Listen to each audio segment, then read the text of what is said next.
So Donald Trump just lost control of Mar-a-Lago. A federal judge issued an emergency seizure order 5 minutes ago. And Warren Buffett, the Oracle of Omaha himself, just broke his legendary silence on Trump with a response that's sending shockwaves through both Wall Street and Washington. It's honestly hard to believe this is happening, but the Manhattan District Attorney's Office, working with federal authorities, just executed what legal experts are calling the most dramatic property seizure in American political history. And trust me, when you hear what Buffett said about Trump's financial empire, you'll understand why this changes everything. This isn't just about one property. We're talking about the complete unraveling of Trump's entire power base. And the timing couldn't be more explosive. Let me fill you in on what's been happening because the details of this seizure are absolutely wild, and the evidence prosecutors have compiled is overwhelming. Mar-a-Lago has been Trump's fortress since he left the White House. It's where he holds court with Republicans, plans his political moves, and essentially runs his shadow presidency. The property isn't just his home. It's his headquarters, his fundraising venue, and the symbol of his post-presidential power. Since January 2021, every major Republican has made the pilgrimage to Palm Beach to kiss the ring. Whether it was Kevin McCarthy begging for support, Ron DeSantis trying to stay in Trump's good graces, or donors writing million-dollar checks, Mar-a-Lago has been the center of the MAGA universe. But that all ended today. For the past 6 months, prosecutors have been building a case around financial fraud related to how Trump valued Mar-a-Lago for tax and loan purposes. And what they found is staggering. According to court documents filed today, Trump claimed the property was worth $1.8 billion when applying for loans from major banks. $1.8 billion. But when it came time to pay taxes on that same property, Trump valued it at just $27 million. That's not a rounding error. That's not a minor discrepancy. That's what prosecutors call criminal fraud. The investigation started with the New York Attorney General, but it quickly expanded when federal authorities discovered connections to interstate banking fraud. We're not talking about a single questionable transaction. This is a pattern that spans decades. Now, this is where it gets wild. Judge Sandry Chen, a Bush appointee who's known for being tough but fair, issued the seizure order at 2:47 p.m. Eastern Time today. The order doesn't just freeze the property, it transfers operational control to a court-appointed receiver. Trump can't host events. He can't use it for political purposes. And here's the kicker. He can't even access certain areas without court supervision. Federal marshals are already on site, and they've locked down the main ballroom where Trump was supposed to host a major donor event tomorrow night.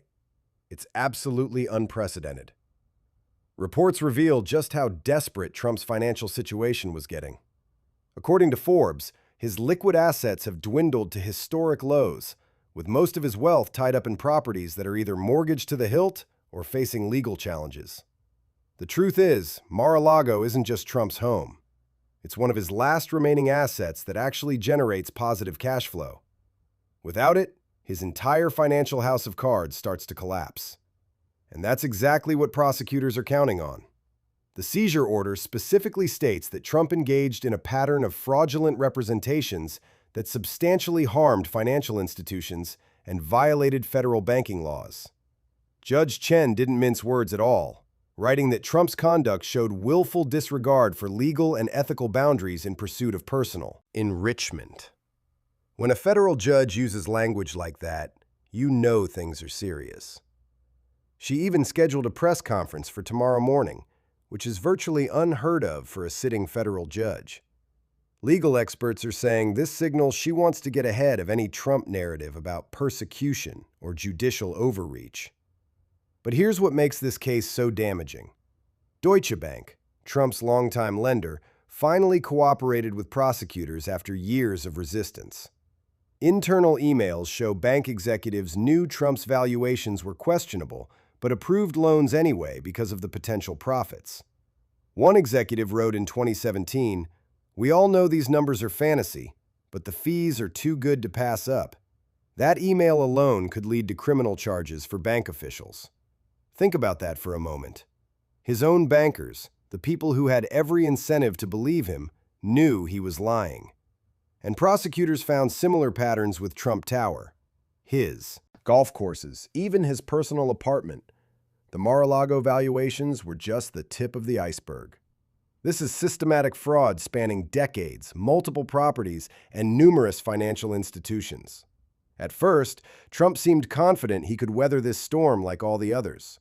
His initial response was typical: attack the prosecutors, claim political persecution, rally his base. He posted on Truth Social that this was the most un-American witch hunt in history and promised his lawyers would destroy the case. But as the evidence mounted and more banks cooperated, cracks started showing. Warren Buffett's response came just 90 minutes after the seizure order. In a rare public statement, the 94-year-old billionaire said, "When you build a business on deception, eventually the bill comes due. I've watched this situation carefully, and what we're saying is the natural consequence of treating business like a con game rather than a trust relationship." Buffett went on to say that he's been warning private investors for months to distance themselves from Trump properties. The fundamentals simply aren't there. He said, "This isn't about politics, it's about math." It's honestly hard to believe Buffett would be this direct. The Oracle of Omaha famously avoids political controversies and rarely comments on individual business failures.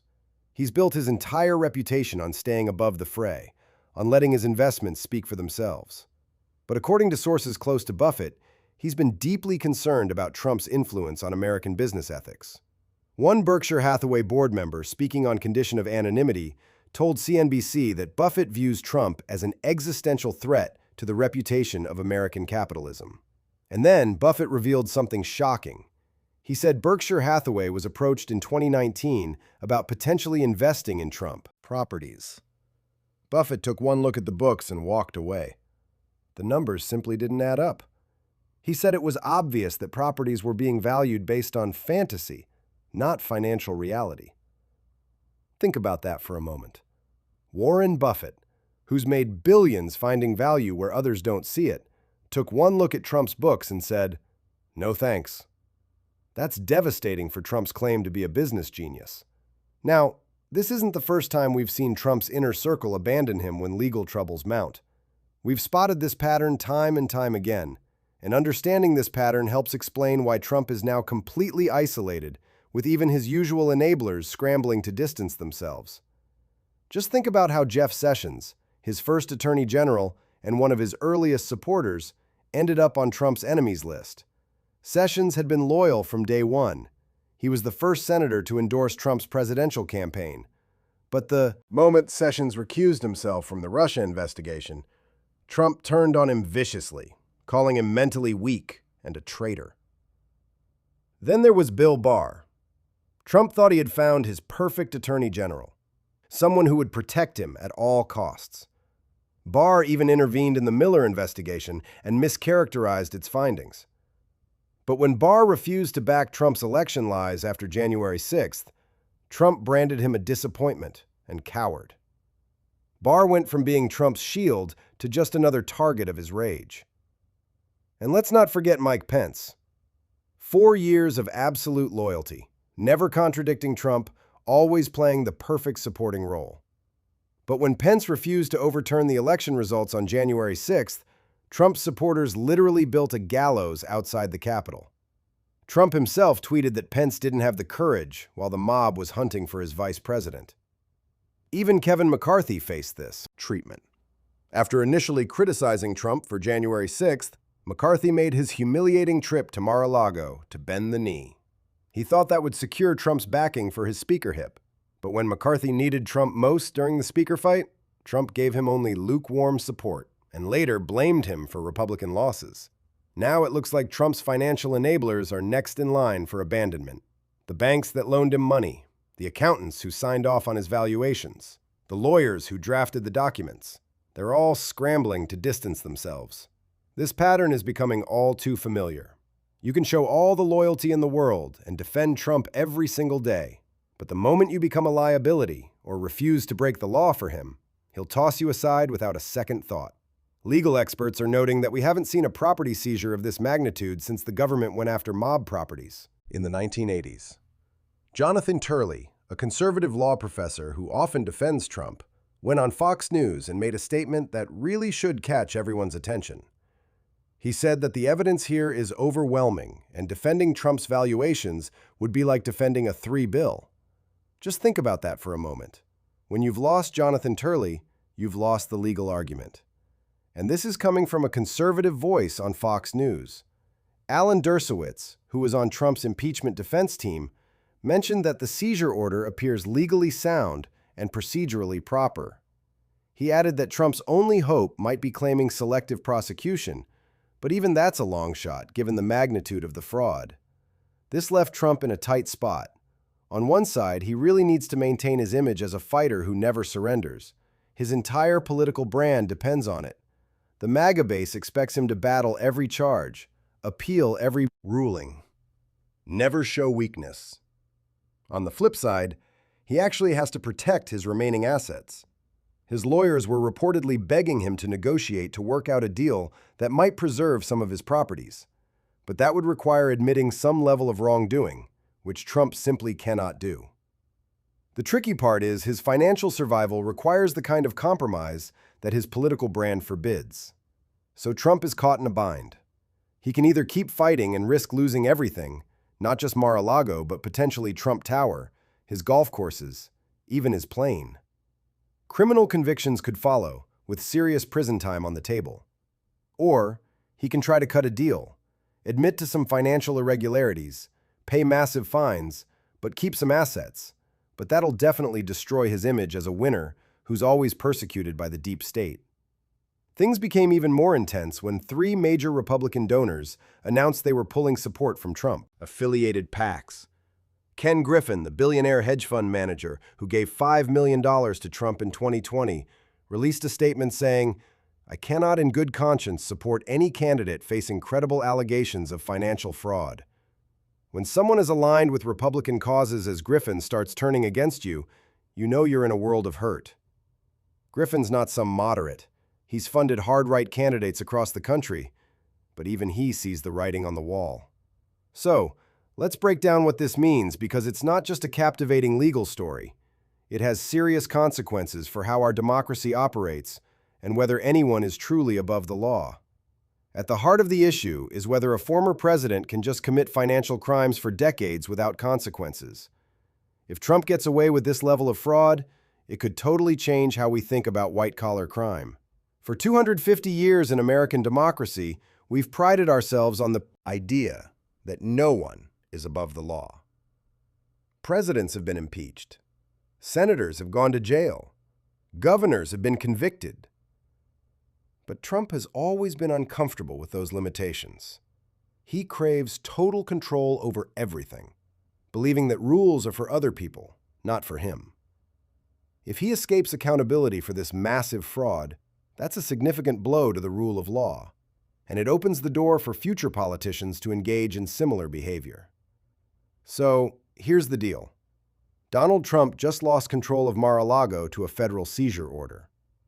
And Warren Buffett essentially called his entire business empire a fraud. This isn't just about losing a property. It's about whether someone who built their wealth on decades of deception can continue to operate above the law. If Trump manages to somehow reverse this seizure or escape accountability yet again, then we're basically saying the rule of law doesn't matter anymore. That would mean we're stepping into a completely new realm where wealth and political power provide immunity from justice. It's about so much more than just Mar-a-Lago or Trump's finances. It's about whether we genuinely have a system where justice is blind, or if we're just stuck with whatever the powerful can get away with. Most folks in America understand financial fraud. They may not grasp the intricacies of classified documents or electoral law, but everyone understands lying about what your house is worth to cheat on taxes or get better loans. That's not political persecution. That's just crime. So keep an eye on this. Things are just heating up. The next few weeks are going to be crucial. As Trump's lawyers file appeals, his supporters rally, and the justice system is tested like never before. The stakes have never been higher, the evidence stronger, and the outcome more unpredictable.